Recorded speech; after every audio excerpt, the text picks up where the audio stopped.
Alrighty, traders, George here, and time for a look at Apple. Back in focus with the release of the iPhone 7 and the wireless headset. No more headphone jack. I don't know how you guys feel about that, but I'm a little bit more old school and I like my audio connections manual.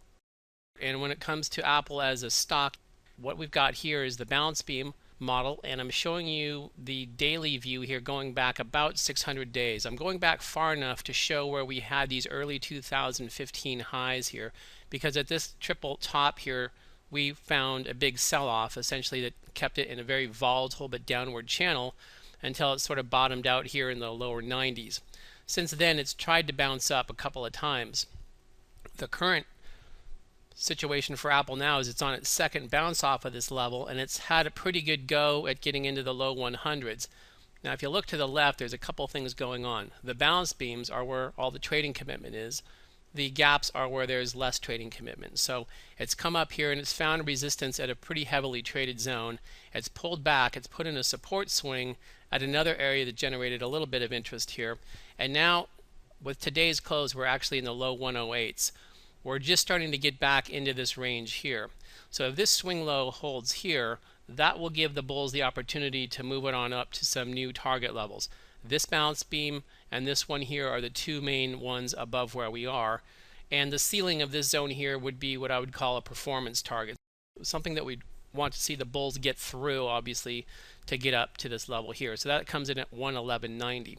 So there's a couple things going on price-wise with Apple. We're currently at 108.36s on the close today.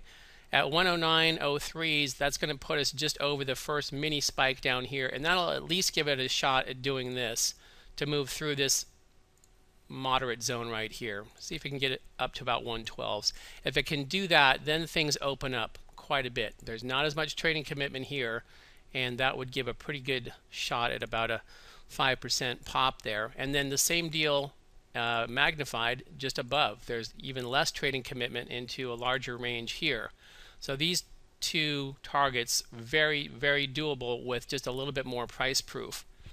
If this breaks down, rolls over, that's something that they've already had the opportunity to reconcile in the past, and if they can't get it to the bull side now, if they show weakness here, the same effects that can pull price up can pull them down. So the absence of trading commitment here with price proof below this level here, basically getting below about 105s, that could see price dropping back to the low, very low 100s easily, if not to the mid 90s.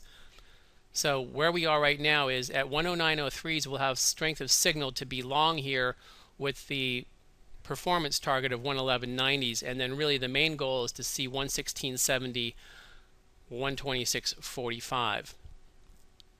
And don't forget, balance beam model owners and balance beam signal subscribers, we've got training tomorrow at 11 Eastern. Alrighty, so we'll see you back in the room tomorrow.